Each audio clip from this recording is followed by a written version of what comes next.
Hello, our friends, Evolutionary Energy Arts family. Hello there, welcome back. I hope y'all have been enjoying some time with family, loved ones. Oh, always appreciate that. Anytime you can hook up with family and people that you love and that love you, and you can just sort of be yourself and boy, jump right in that party. Jump in and make sure you're subscribed with the little bell clicked. And I actually heard some people got notifications. Wow. Believe it or not, that's amazing. All three channels, Evolutionary, EEARTS, Heart's Home.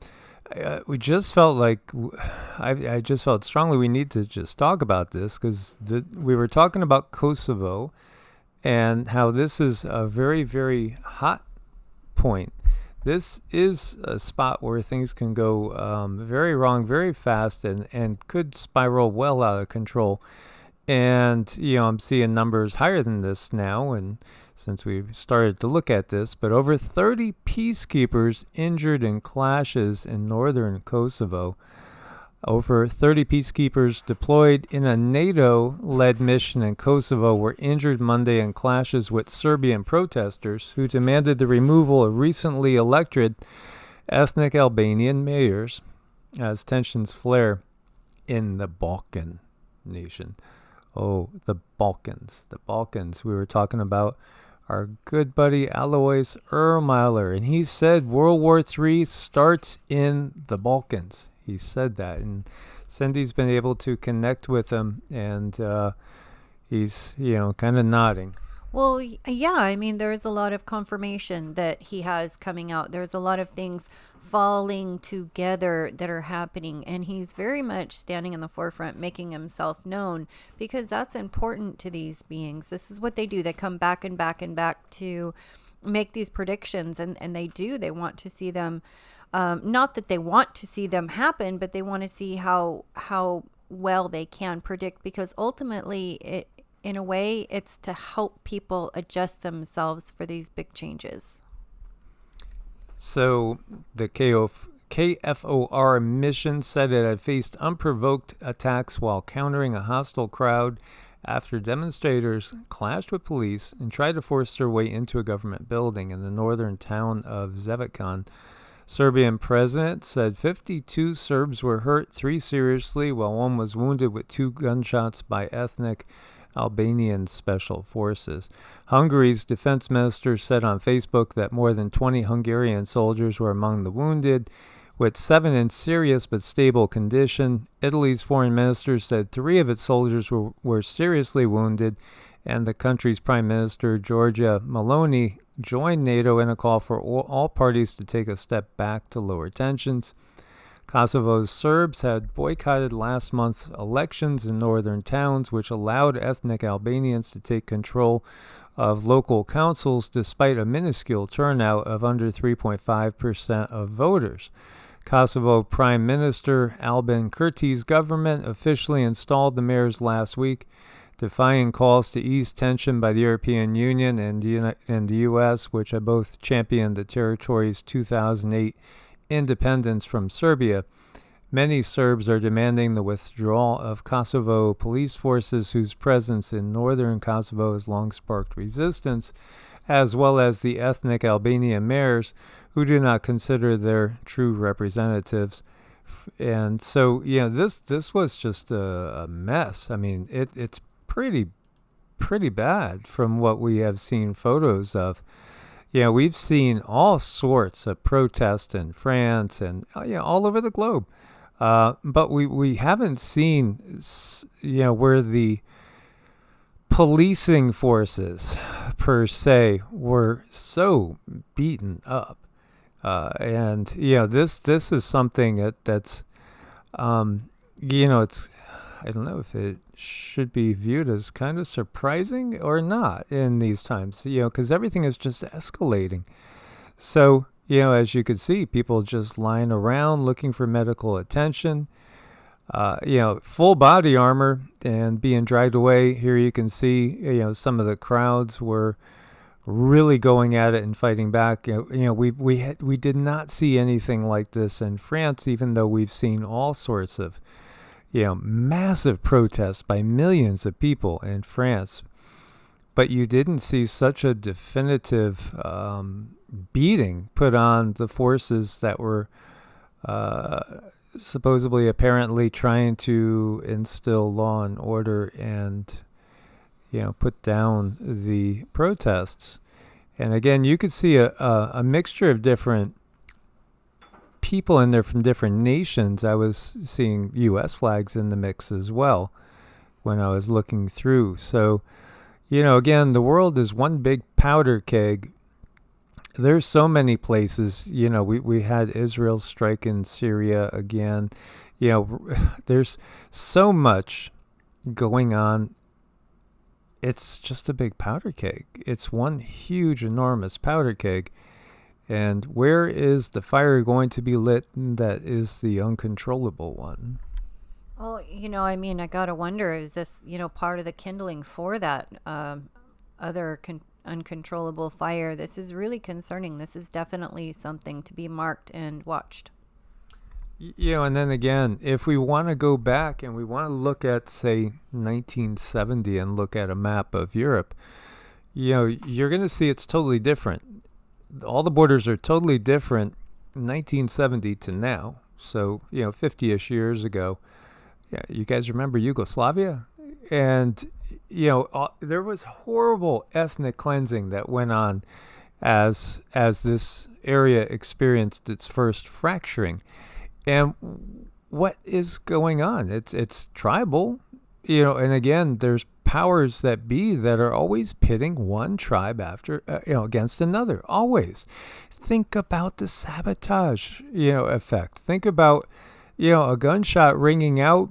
You don't know what direction it came from. This is so Machiavellian. Again, Machiavelli, if you have never read Machiavelli's works, it's all about one party instigating violence with two other parties in order to get them to fight each other, so that other party just stands back, watches them kill each other, and then goes in and swoops over whatever they can take after they've killed each other. This is exactly how the power structure works, always provoking and igniting these flames.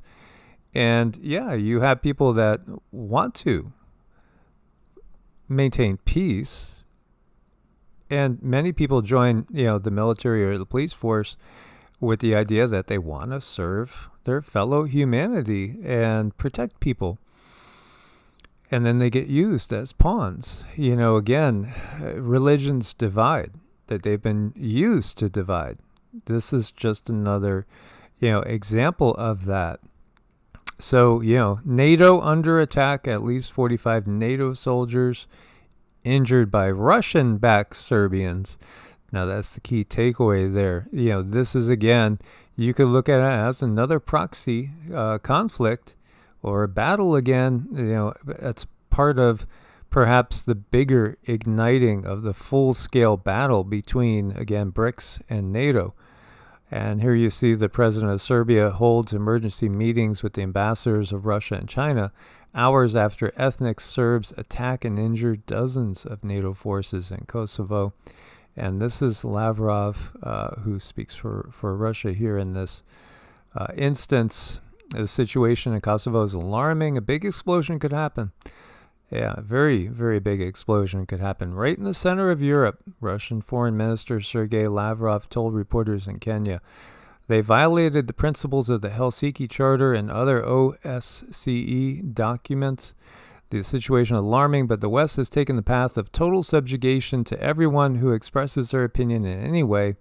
He recalled the decision to raise combat readiness of the Serbian army. That decision made by President Vučić. The army is in a state of combat readiness. It's at the border. That decision has been made by the president of Serbia, the people of Serbia, and the Serbs who are fighting for their rights in the north of the autonomous province of Kosovo. So, is this going to be the spark that just leads to the full-scale direct confrontation between BRICS and NATO? Could be. Again, Alois said, overnight, there will die more humans than in the two world wars before. You're talking tens and tens of millions of people overnight. And, again, the 3 days of darkness prophecy is tied into this as well. Do not open a window during the 72 hours. That is 3 days, right? 72 hours. The rivers will have so few water that you can easily pass them. The cattle fails. The grass becomes yellow and dry. The dead humans will become quite yellow and black. The wind drives the clouds of death off to the east. The city with the iron tower becomes the victim of the own people. They ignite everything. Revolution is, and everything is going wildly. The islands before the coast sink because the water is quite wild. I see large holes in the sea which will be filled when the enormous waves return. The beautiful city at the blue sea sinks almost completely in the sea and the dirt and the sand, which the sea ejects. I see 3 cities sinking in the south, in the northwest, and the west. The large city with the high iron tower is on fire, but this has been done by the own people, not by those which came from the east. And I can exactly see that the city is made equal to the ground, and Italy is going wild too. They kill many people there, and the Pope flees, but many of the clergymen will be killed. Many churches collapse. In Russia, revolution breaks out and civil war. The corpses are so much you cannot remove them from the roads anymore. The cross comes to honors anew. The Russian people believe in God anew. The ones among the party leaders commit suicide, and in the blood the great guilty is washed off. I see red mass mixed with yellow faces. It's a general riot and a horrible killing. Then they sing the Easter song and burn candles in front of sacral pictures. By the prayer of Christianity, the monster of hell dies. Also, the young people believe anew in the intercession of God's mother. After the victory, an emperor is crowned by the fleeing pope. How long all this lasts, I do not know. I see 3 nines. The third 9 brings the peace. As everything is over, a part of the inhabitants have died, and the people are frightened of God anew. The laws which bring death to the children become invalid after the clearing. Then peace will be a good time. So it goes on, but we've touched on this before. I'll have all the links for you guys to look at, but we also see peace breaking out. Iran, Iraq, security agreement roadmap for ensuring lasting security at borders. Yes, the Islamic world is going to unite. This is also part of all these prophecies. And again, all these prophecies are being manipulated. They're being manipulated and made to pass by the controllers. This is the great reveal. Meanwhile, Taiwan says it's in talks on being brought under the U.S. NUKE umbrella. And Japan on high alert as North Korea plans satellite launch in coming days. Yes, and they're talking, of course, spy satellite there. The thing, though, that we gotta be aware of is all the manipulation that is always going on. Misinformation, real misinformation, not what they're always pointing out because they've been caught out. Propaganda, fake news. Yeah, the fake news is usually that which is official. That's the reality. This world is upside down, inside out. It's informational warfare. Yeah, 1898, you can go back. First fake news war began 125. No, well, it goes back even farther than that. This is another instance, though, when the USS Maine sank and the U.S. blamed the explosion on a Spanish mine.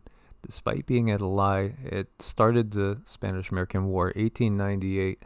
As I've shared, I have actual family members that took part in that. Again, that's how the U.S. got Guam. That's how the U.S. got Philippines, and Cuba ended up being its own island, and Puerto Rico came under U.S. control. This is just, it's par for the course, and it's all happening on Memorial Day here in the U.S.